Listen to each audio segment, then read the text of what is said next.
오늘 설교의 제목은 그리스도의 말씀이 너희 속에 풍성히 거하여 라는 제목인데요. 같이 한번 읽어보겠습니다.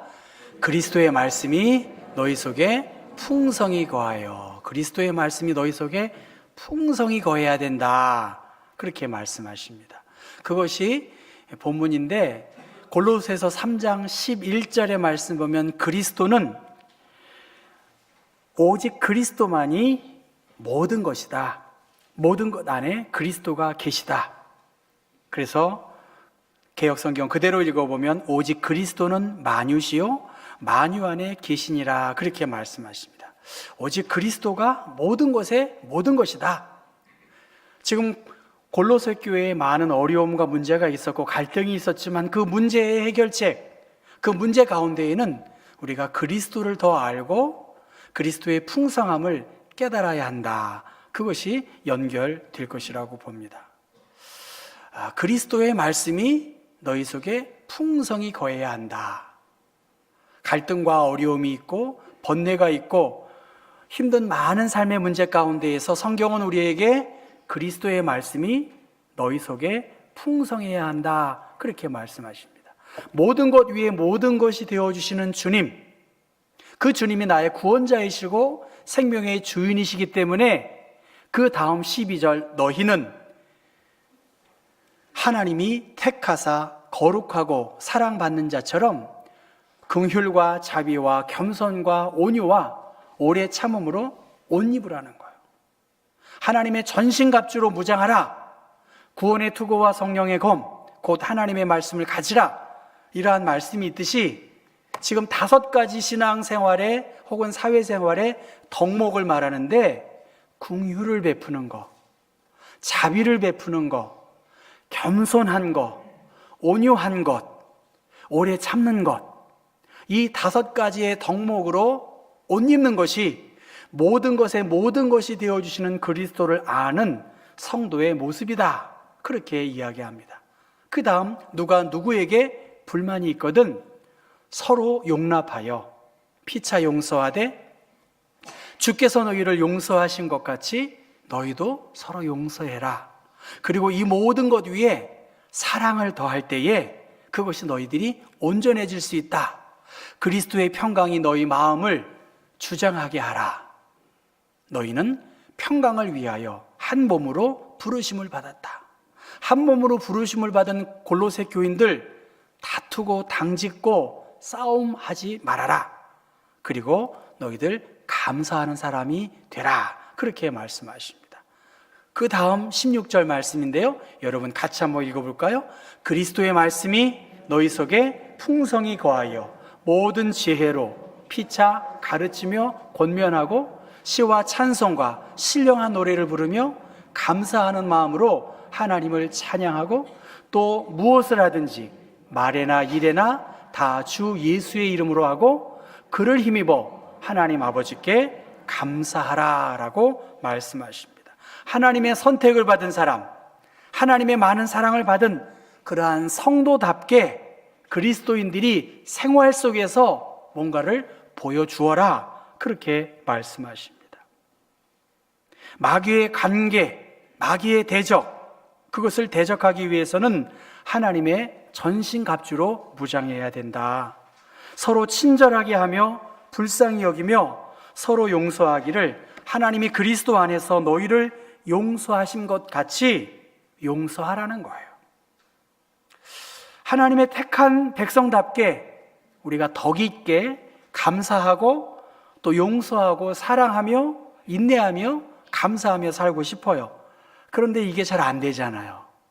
참 어려운 문제입니다. 이곳에서는 거의 천국을 느끼는 것 같지만 교회 당만 나가면 우리가 내가 그리스도인인 것을 모르기만 한다면 우리들의 행동들이 여러분 어떻게 될까요? 아무도 보지 않는 그곳에서 여러분은 무엇을 생각하고 행동하시냐는 것이죠. 그리스도인다움, 성도다움, 목회자다움, 현실적으로 우리의 생활 속에서 살아내기가 어렵다라고 생각합니다. 그런데 저는 이 말씀을 많이 묵상하면서 우리의 한계가 있지만 16절의 말씀, 그리스도의 말씀이 너희 속에 풍성히 거할 때에, 하나님의 말씀이 우리 가운데 풍성히 거할 때 바로 우리는 하나님을 찬송하고 온전한 예배를 드릴 수 있는 것이지요. 먹는 게 남는 거다. 여러분, 먹는 게 남는 거지요. 그런데 여러분, 말씀을 먹냐는 거예요. 차분히 홀로 하나님의 말씀을 읽고 묵상하냐는 것이지요. 하나님의 말씀이 내 생활 속에서 움직일 수 있게 하기 위해서는 그 마음속에 이 말씀을 품고 이 말씀 안에 하나님의 뜻을 우리가 옳게 분별할 때 말씀이 자연스럽게 우리의 행동에, 삶에 나타날 수 있는 것이지요. 그래서 자연스럽게 향기가 나고 또 열매를 맺고 우리의 생활 속에서 그리스도의 모습이 나타납니다. 전 솔직히 그래요.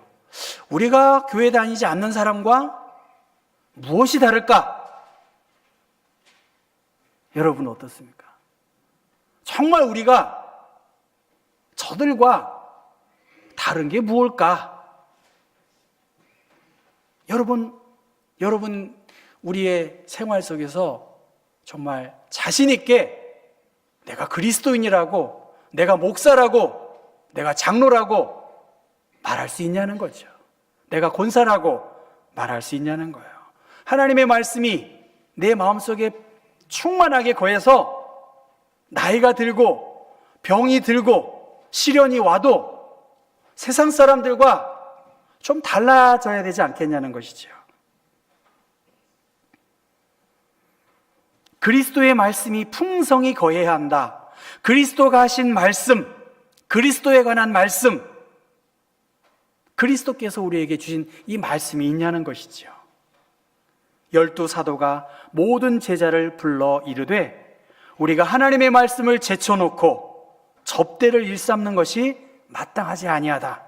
사도행전 6장에 말씀하십니다.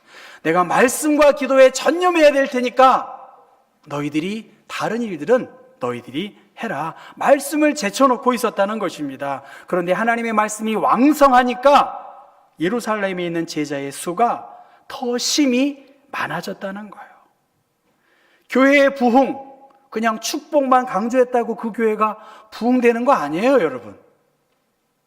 뭔가 그 속에 생명이 있고 하나님의 영광이 있으니까 영혼의 고향으로 찾는 것 아니겠습니까?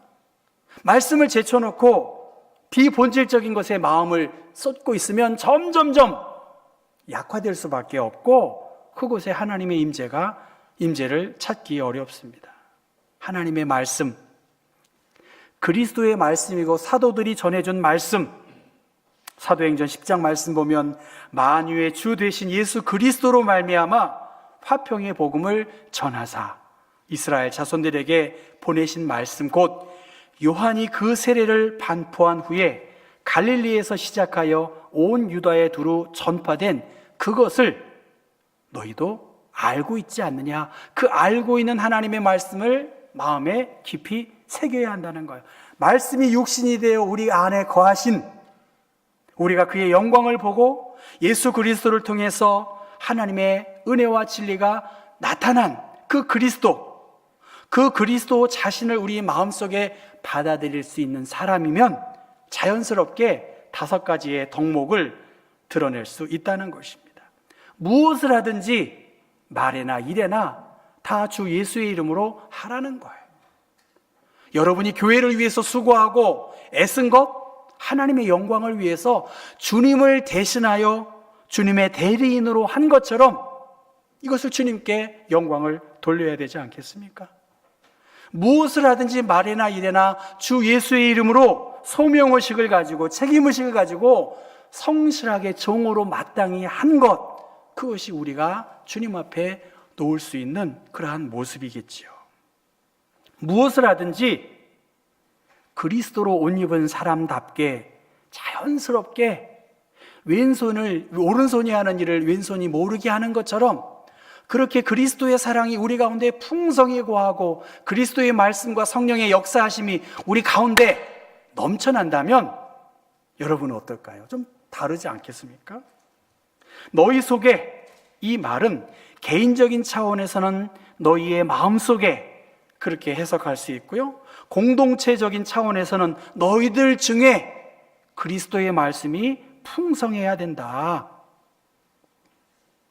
우리로 인하여 우리 안에 계신 하나님의 말씀을 따라서 인도함을 받는 삶을 살 수 있기 때문에 개인적인 차원만이 아니라 공동체를 향해서 하나님의 말씀의 풍성함이 드러날 수 있어야 된다는 거예요. 우리끼리만 예수 잘 믿는다?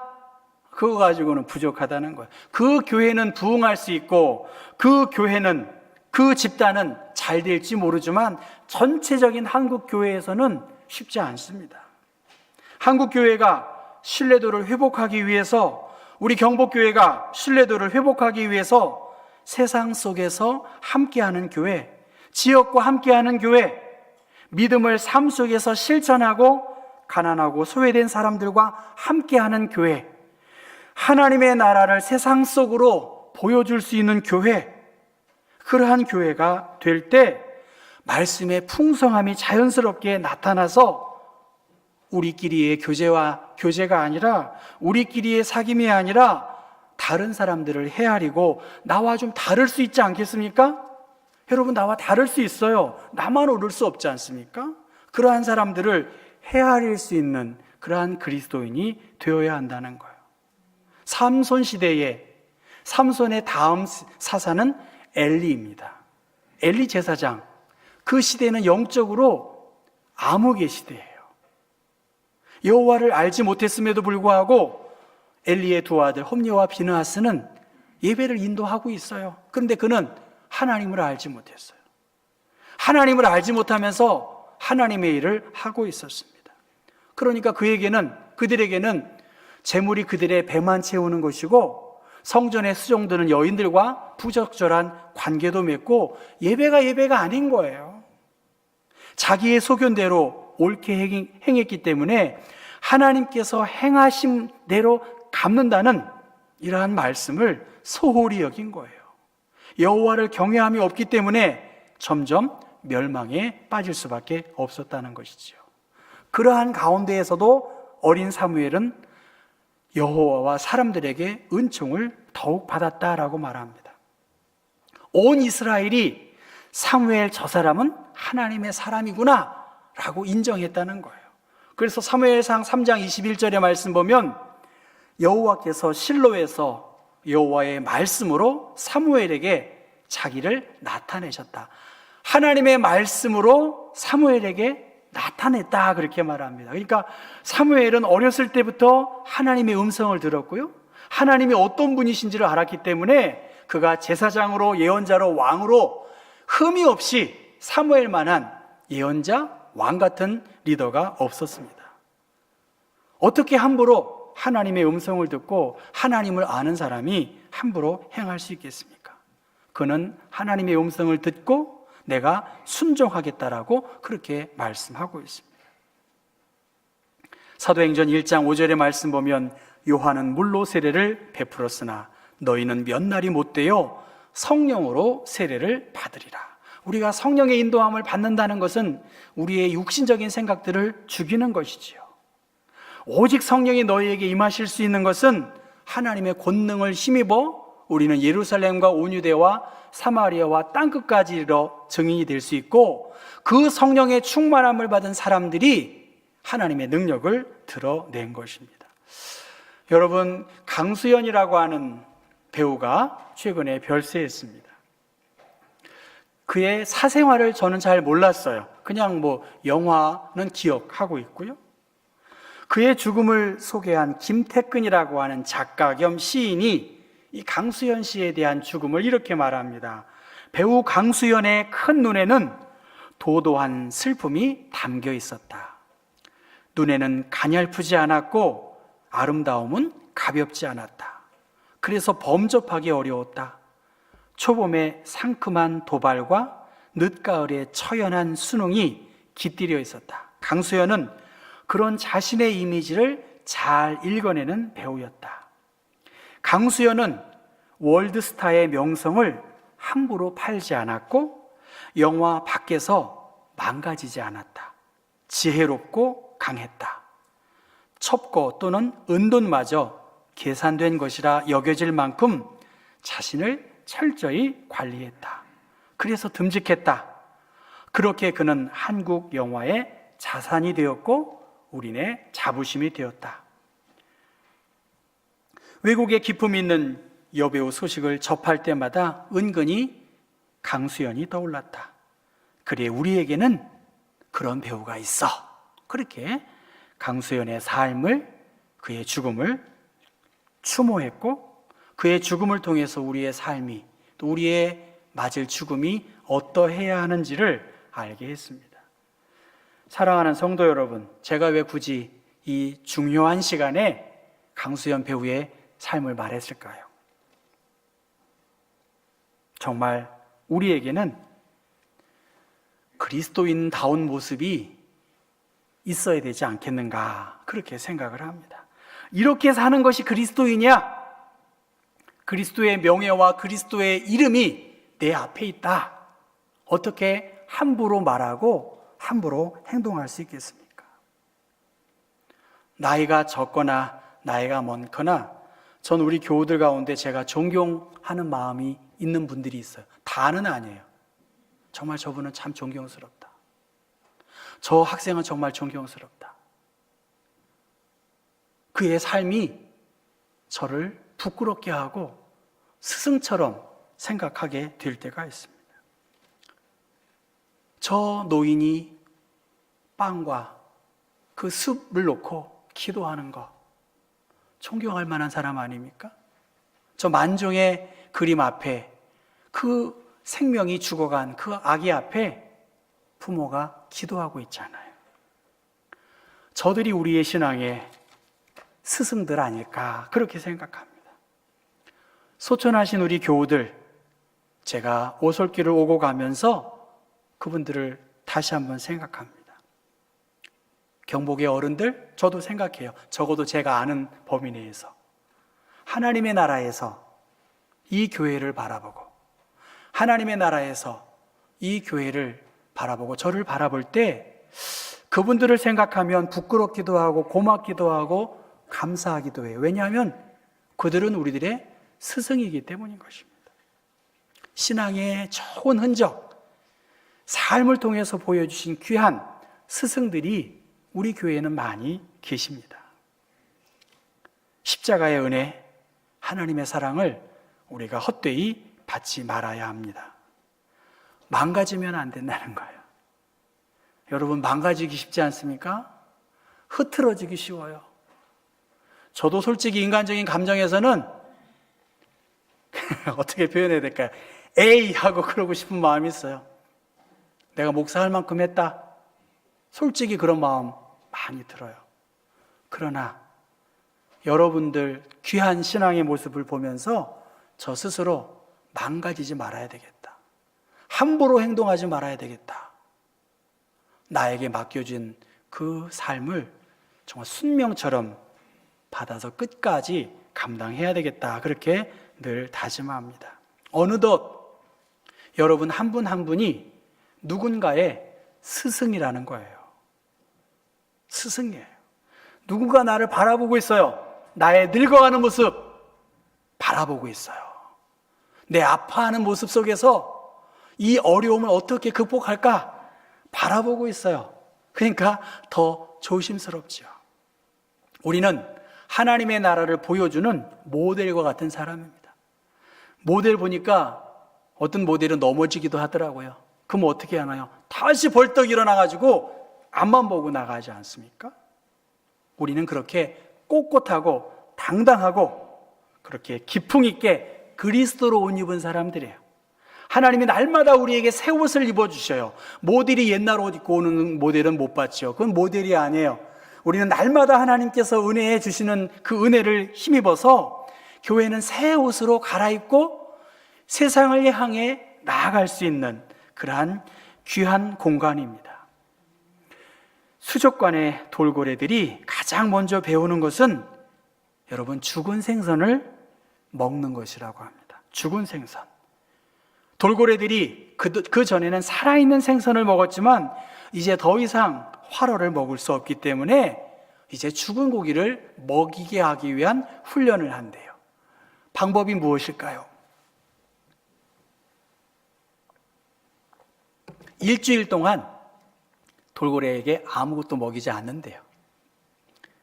그 다음에 어떻게 할까요? 죽은 물고기를 던져주면 덥석 받아 먹는다는 거예요. 전 여러분의 귀가 너무 발전한 것에 대해서 감사하기도 하지만 좀 하나님의 말씀을 듣는 그러한 갈급함 속에서 예배했으면 좋겠어요. 일주일 동안 굶겼다가 죽은 생선을 주면 살았는지 죽었는지 가리지 않고 먹어요. 근데 여러분은 일주일 동안 너무나 좋은 유튜브 메시지를 너무나 많이 들고 있어요. 그래서 저 한명수는 이게 경쟁력이 없어요. 제가 알아요. 여러분 배고프셨으면 좋겠어요. 그것과 더불어 우리의 삶을 점검할 수 있어야 되지 않겠냐는 거예요.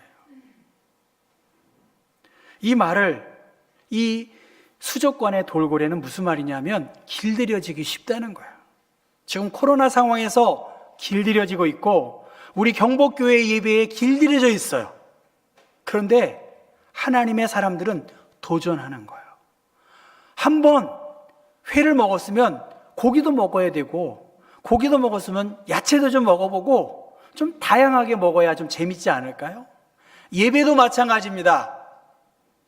예배의 감격에 빠지기 위해서는 그동안의 여러 고정적인 생각들을 뒤로 해야 되고요.